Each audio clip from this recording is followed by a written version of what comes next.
Hey guys, welcome to the show LA. This is episode 16. I'm Maddie Candiotti and I'm filling in for Lindsay.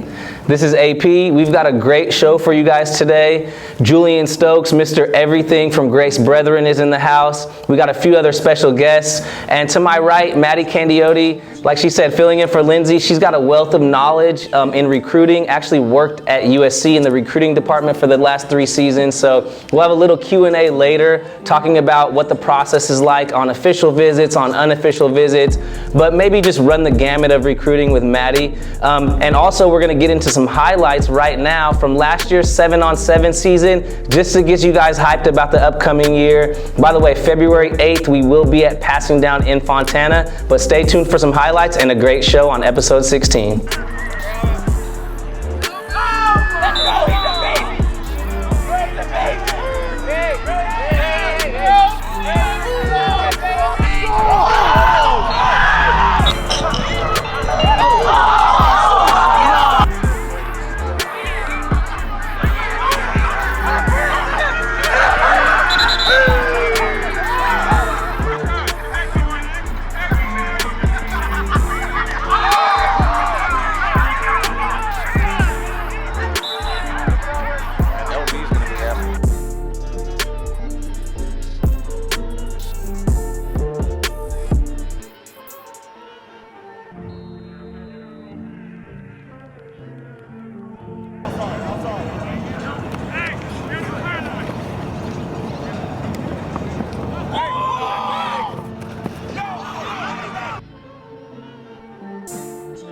Another episode of the show LA brought to you by Zort Sports. Our partner Zort Sports, completely free, do-it-yourself tournament and league scheduling app. You can find Zort Sports on iPhone or Android, and also follow Zorts_sports on Twitter and Instagram.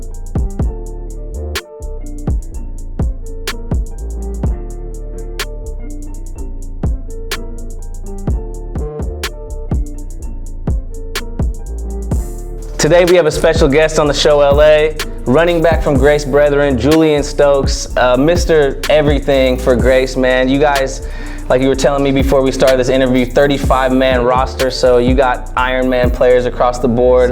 So not only did you have nearly 30 touchdowns on the offensive side, your responsibility on the defensive side was at corner.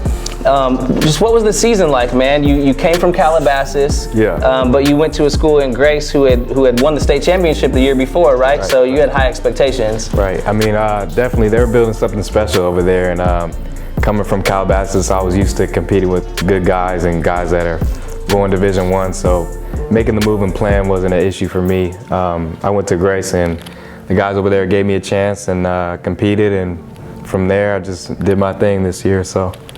I mean, even though you guys are a school that doesn't have a huge roster, you're still putting guys out every year, sending dudes to SC, sending guys all over. What's it like playing on a team like Grace that's a lower division, but you still know that you guys are producing, college level talent? Right. Our practice schedule is very organized, and the way we do things is just boom, boom, boom, and our team is just together. We're like I've never been a part of a team like this where we do everything together. So playing both ways, you kind of just do it for the guy next to you. That's kind of the brand we build over there. So, and producing guys, I mean, the way we work and the connections we have over there is good. So, yeah. Now, Coach Henderson, his son, Josh, big running back, right? Yes, sir. What was it like playing with him? You guys are, kind of like thunder and lightning, right? Yeah. It'll be fun playing with him. That dude's a monster. He's going to Kent State now, actually. And it was just great playing with him because I would be like the little fast lightning dude, and he'd come in and pound the ball and make big runs too. So people couldn't handle that. So now, just speaking of Josh Henderson, man, he had that run against La Habra where he kind of, stiff-armed Clark Phillips, and he really gave him a dose, man, and people wouldn't stop in the comments on our Instagram. What was it like when you were watching that play happen? Because we were down at that point, I think, and I don't know if it was like a 50-yard run or a 60-yard run, but after that stiff arm and the play he made, and he scored after, it just sparked the team, and we knew we were going to win at that point. What was it like, when he ran to the sideline? Do you remember, congratulating him? Yeah, I just gave him a big hug and slapped him on his head. Yeah. But, so, you're playing on a team, at Grace last year. You had, some senior leadership with guys like Henderson, right? What's it going to be like for you heading into your senior season? What kind of role are you anticipating taking on, in that leadership spot? Right.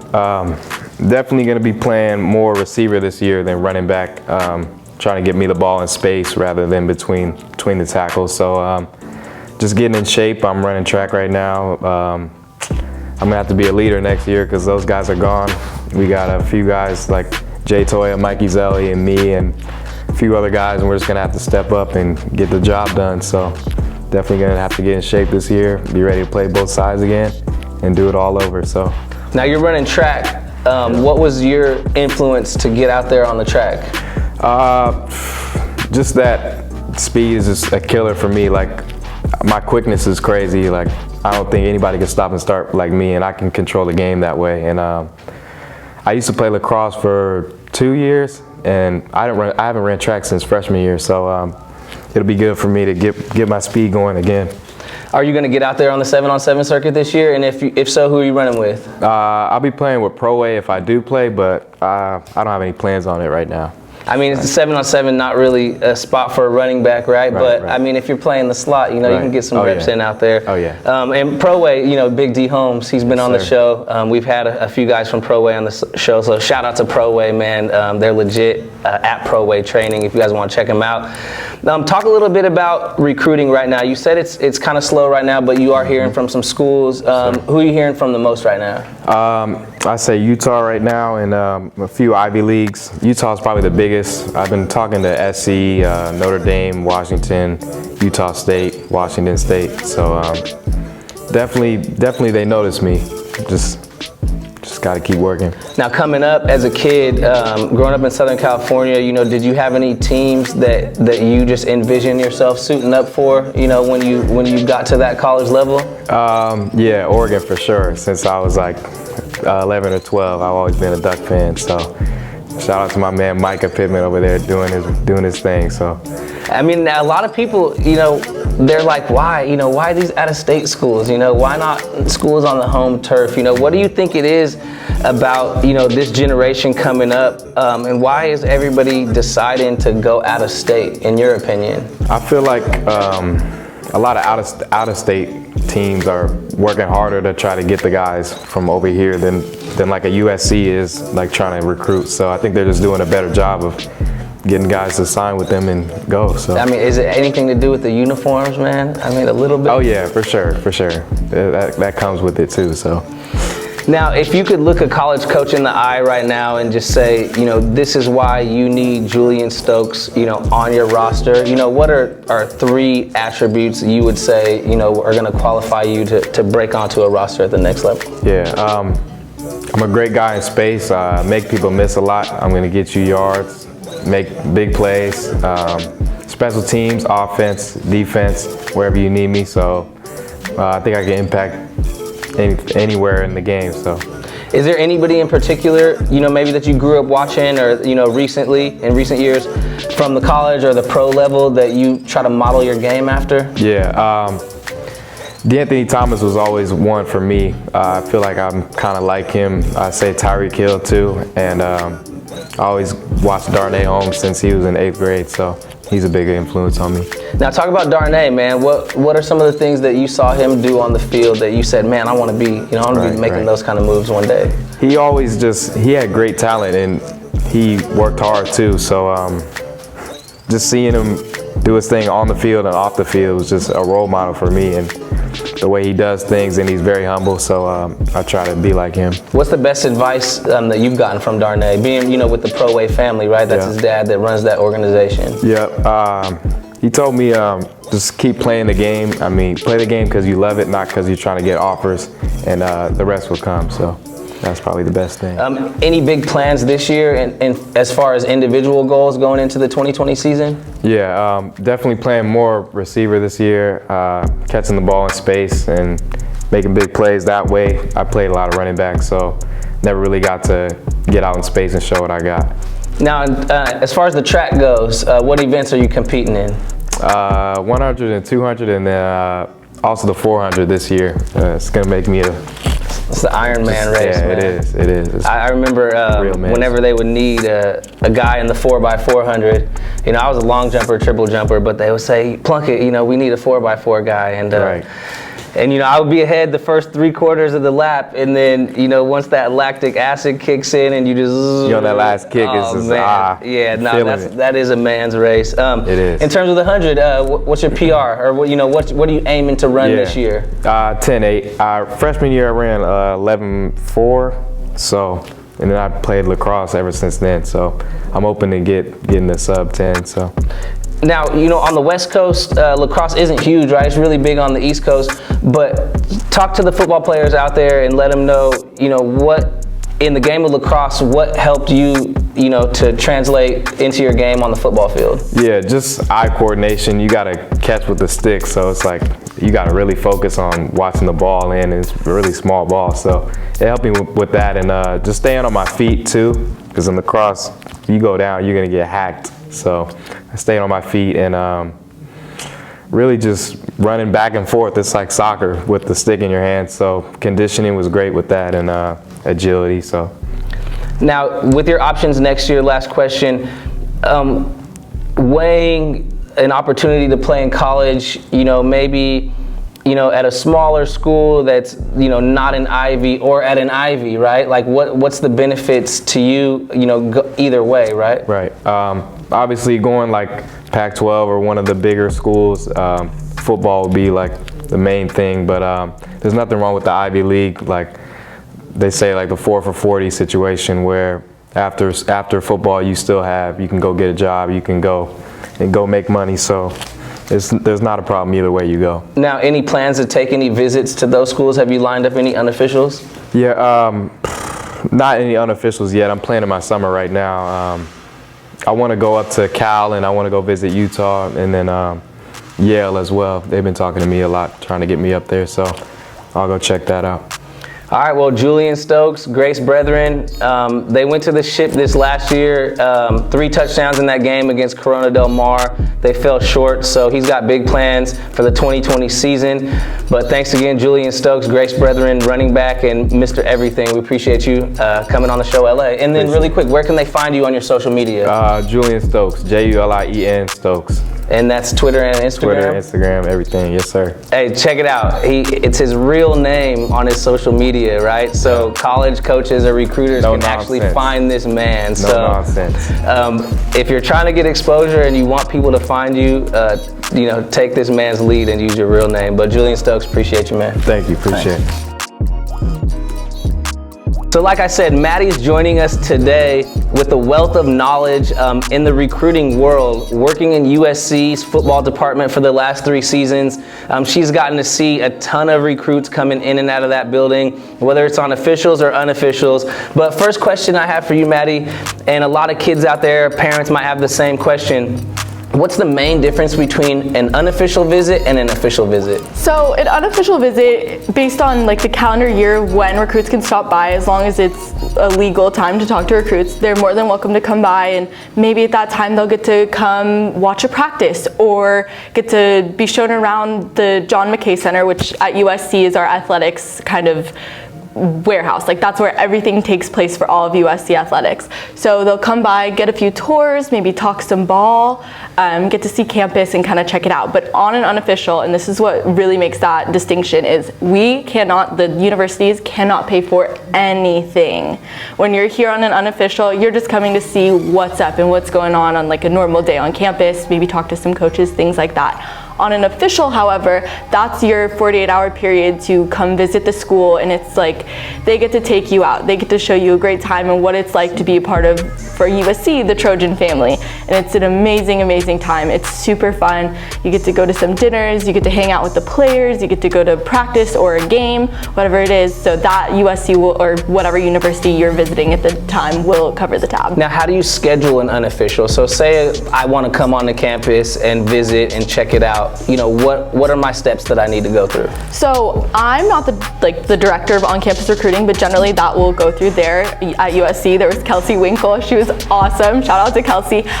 So basically you would coordinate with Kelsey, or at USC, our director of player personnel, Spencer Harris, and get together with them, pick a date that works for you. Obviously, like with recruiting, there are some rules in certain times of the year when you can take officials.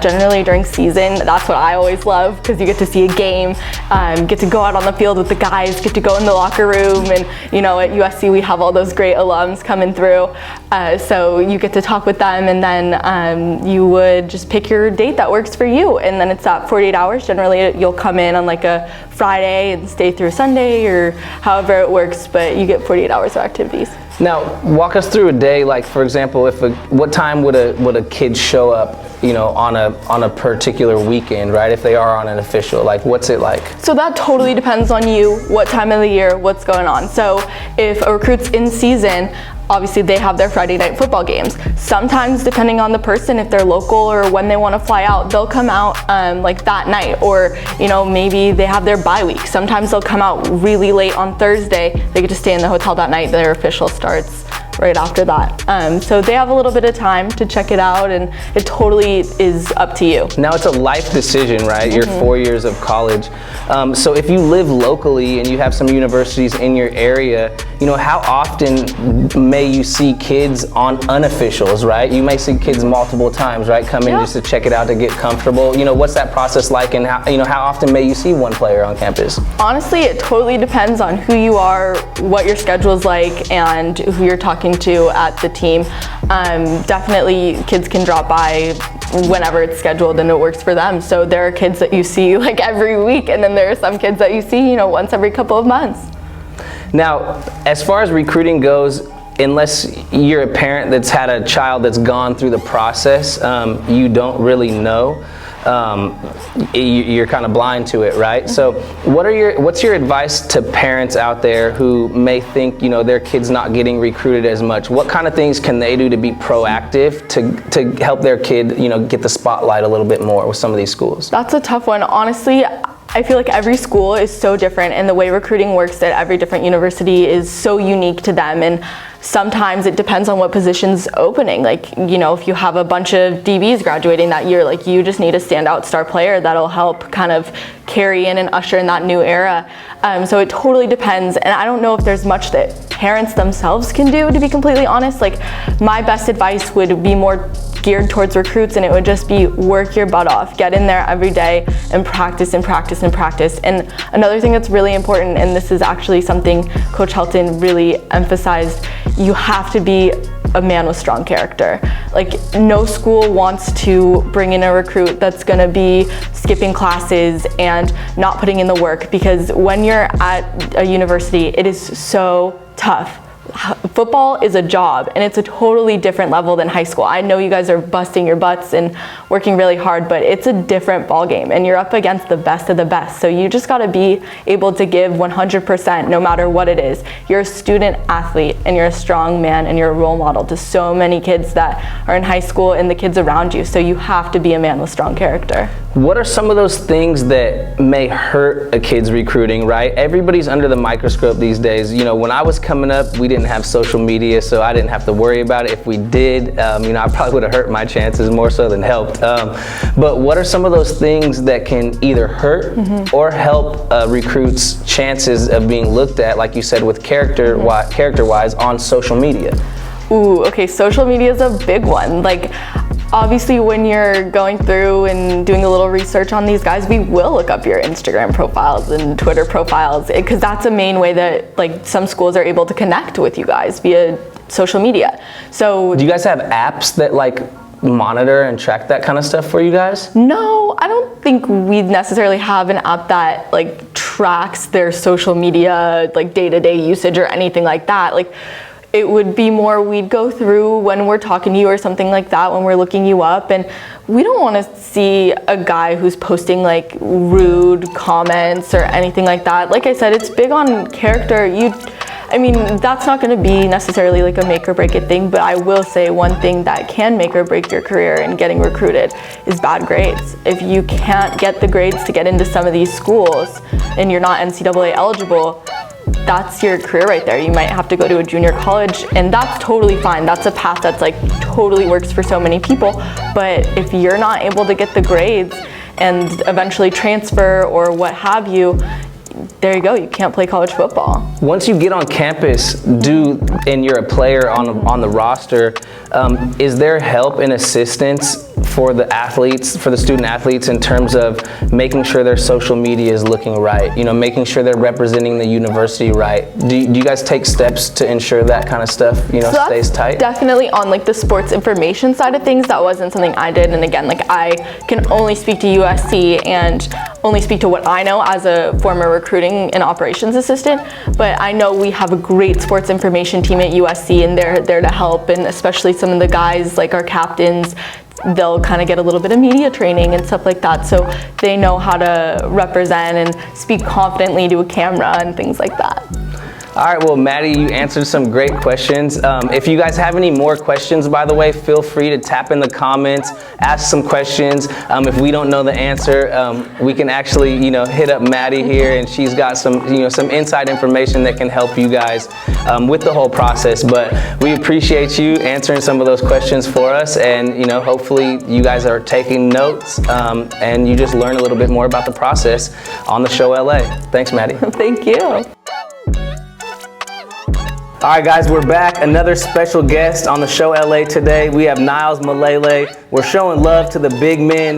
Without the big bodies, man, the game of football definitely does not happen. But Niles has a great program, little private training program called Reps that he runs, an 8-week course starting February 22nd. Native of Southern California, went to Carson High. Man, give him a little bit of background on you, Niles. Yeah, so I'm from Carson High.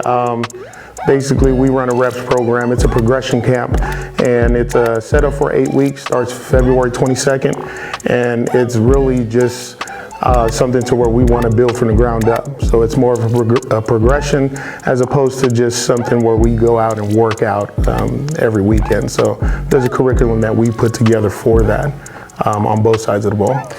Growing up in Carson, and obviously playing ball, right, at Carson High, what types of things have you seen in this recruiting world and this training world that have changed from when you were a player? Oh man, it's crazy. Really, social media just kind of flipped everything upside down. Now everyone's kind of hip to the game as far as the internet. There's exposure camps, there's this camp, there's these all-star bowl games, and we didn't have that so much. It was just more so, I remember back then, it was more so just the Iinga Foundation deal with George and Arnold and those guys running that. Now you have guys that kind of follow along the same path with AJ Tuatela and the Island's Best deal, and a lot of these guys that are just, they come from football backgrounds, football families. So it's great, it's great to see that you have access to this, and then it works for, I'm sure, the collegiate level. Now they're able to see what talent that out there that they wouldn't necessarily normally see back then. Now, what's the big difference, or what are you guys adding on in terms of developing players, outside of the high school level, right? Like you can only get so many reps on the high school field, right? Or you have dead periods and this, limitations on your practice. What are you guys, and how are you guys adding to, the strength of a player in terms of his all-around game, fundamentals, etc.? Well, REPS is basically an acronym for Relentless Effort, Paid Success. And the service we provide, the lineman training for both sides of the ball, allows for us to start from the ground up. So we start with stance starts, making sure we're rolling with the hips and things like that for the younger group. So we have guys at the junior Pee Wee level, that's usually from 3rd to 5th grade, and we have Pee Wee levels, 6th to 8th, and we have high school and collegiate levels. So we break it down to where it's a progression. So that's something we harp on with reps. We got to get that in. It makes no sense for us to have a workout a Saturday or Sunday and then you just come out the next week and kind of do the same thing. On the offensive side, we have our offensive coach, Norris Malele, He's a Cal alum.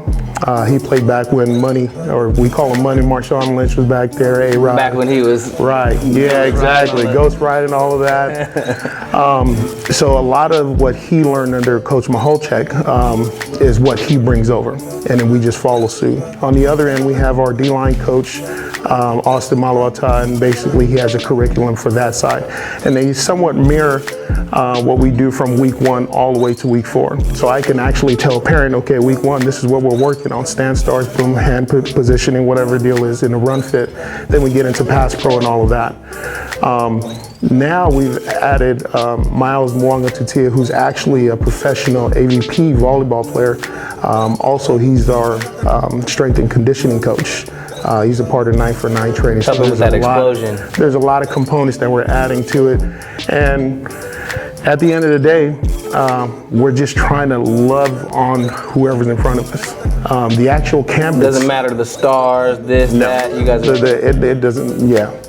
One of the things we tell the guys is if you are ranked, or if you have 3-4 stars, I'll be the first one to tell you that I really don't care. You know what I mean? So we're pretty straightforward. We're transparent in the fact to where we're going to get the reps in. I mean, Mahomes was what, a 3-star? Garoppolo was a 2-star? Yeah. Right? I mean, I'm a Niner fan, so we don't usually talk about Mahomes or anybody else, especially, and I saw the jacket, so you know how that goes. But it is what it is. We really honed down to where it's closed registration, and we're basically the whole end game is just to get the guys better, and we want to create a hub to where we're just like your student to teacher ratio in school. I would much rather be able to teach 10 kids as opposed to 50, 60, 100 guys. So we're in Southern California, right? There's a ton of stuff going on out here in terms of camps, clinics, exposure, that sort of thing. But what's your advice to a kid who's in a rural area, who's, in a state where this type of stuff just doesn't happen as often? How do they get a leg up? How do they get themselves prepared, to potentially be a college level athlete? I'd say, again, social media, going back to the deal with social media, I use the resources around us. There's a lot of stuff that we would put out there that you could easily do at home. I go back to stance and starts and hand positioning, a lot of stuff that we would show on film and on social media they'll be able to look at.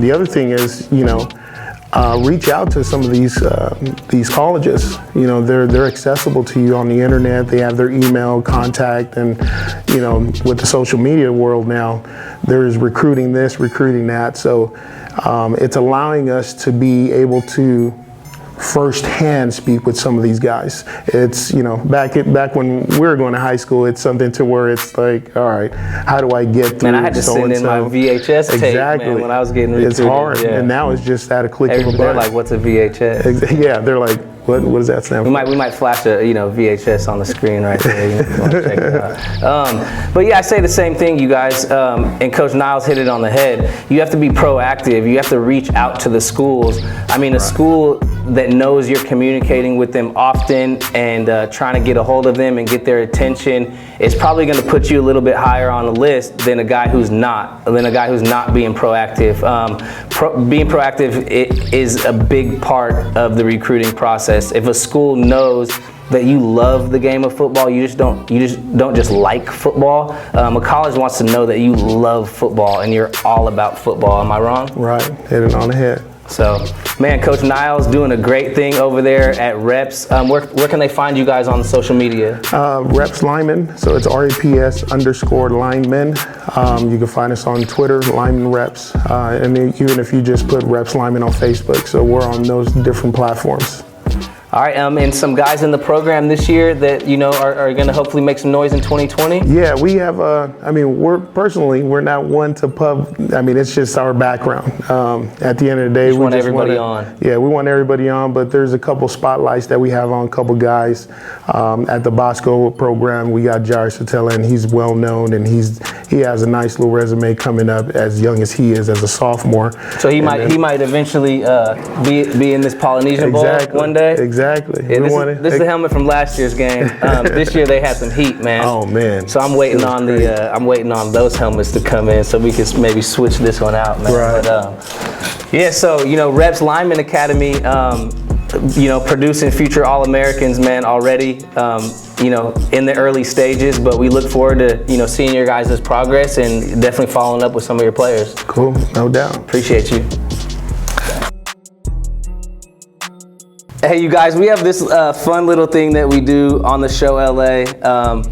I've got a copy of a real old school video game. It's actually Madden 97, man, but I'm just gonna pass this around. From reps today, we have Kalijah, Nehemiah, and Frankie. First two guys going into their senior year.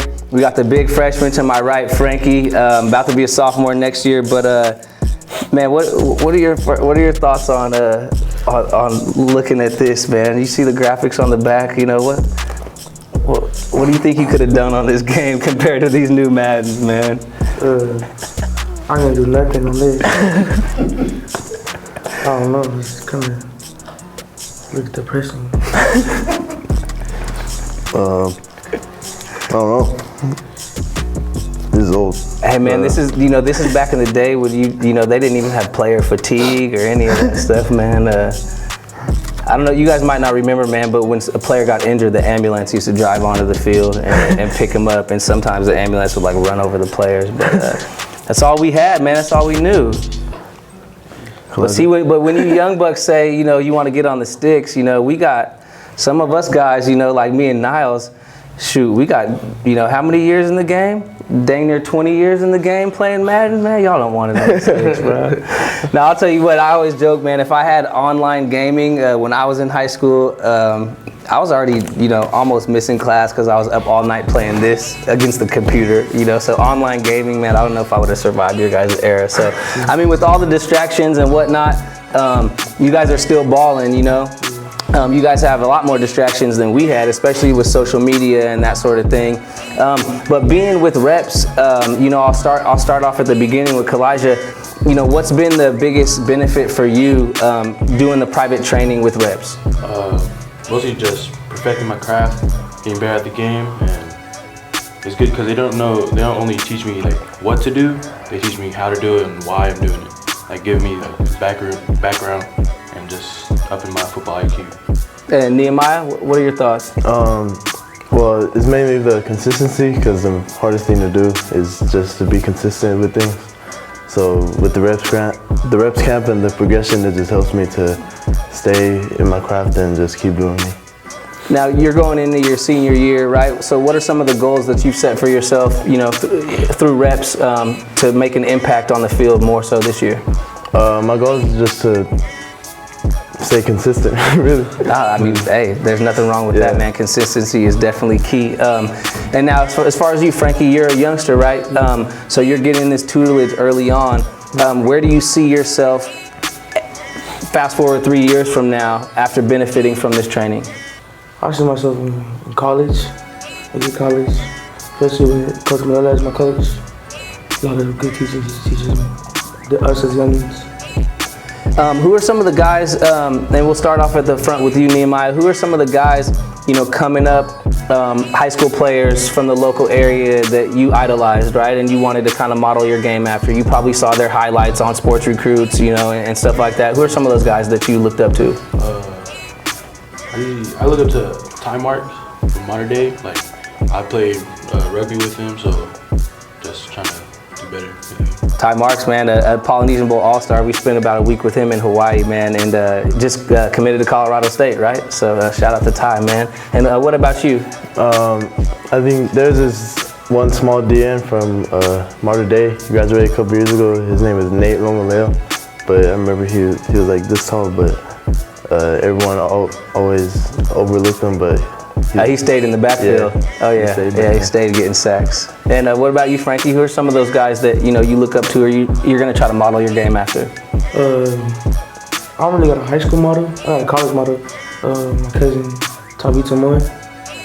And where's he at? He's at Mount Sac. Now, what's the best advice that he's been able to give you now that he's a college player? It's just a lot faster, a lot quicker. When you're playing college ball, or high school, even in high school, it's a lot faster than Pop Warner.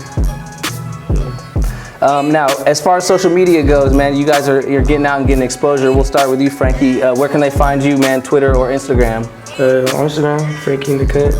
Frankie _in the cut. Instagram, it's my last name, Tualalele, period, Malele. Go ahead and spell it out for him. TUALAULELEI, period, MALELE. And on Twitter, it's just Maya _Malele.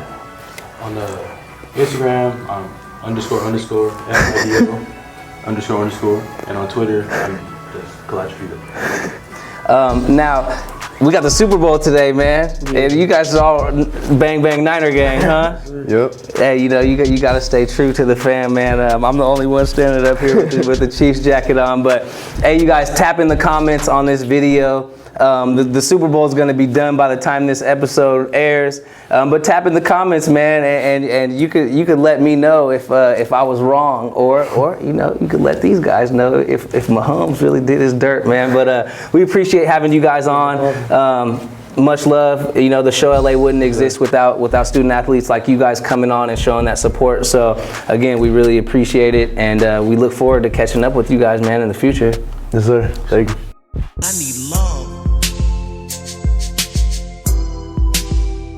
Hey guys, this is Julien Stokes from Grace Brethren. I'm an athlete and you're watching the I Need Love segment. The first guy that I think needs love is Mikey Zelli from Grace Brethren, quarterback, dual threat guy, makes plays out of the pocket, in the pocket, and he's getting overlooked and he's very underrated. Next up is Cole Bullock out of Sierra Canyon. Very strong, big guy, plays outside linebacker, inside linebacker. He can play corner as well, cover guys in space, make plays in space, and he's another guy who's just overlooked and underrated. Lastly, Elijah Jones from Westlake, plays running back, receiver, corner, anything, athlete. He's very overlooked and runs like a 4.4, big dude, and makes plays all over the place, so he's gonna blow up next year for sure. Thanks for tuning in to another episode of The Show LA. Hopefully I'll be seeing a little bit more of you guys in the future. Episode 16 in the books. We appreciate you guys for tuning in. It's Super Bowl Sunday today. Actually, when this show airs, the Super Bowl is gonna be over. So who knows if we're gonna be getting a lot of comments because the Chiefs won or if the Niners won. But you guys can see who I'm rocking with today. My man Mahomes. I want to see Andy Reid get him one. But as a Raider fan, man, you know, I don't know if I can go with the Niners. But Maddie, actually, who do you got in the Super Bowl? I don't know. I'm a Packers fan. I love my man Aaron, so I don't know. This one's just, I gotta support California, I guess. I gotta be a Niners fan today. All right, so tap into the comments. Like I said, the game's gonna be over. Make sure you like, comment, and subscribe, and follow us on Instagram at The Show LA. On Twitter, you can follow us at the HSFB Show. That's the High School Football Show on Twitter. Thanks again for tuning in.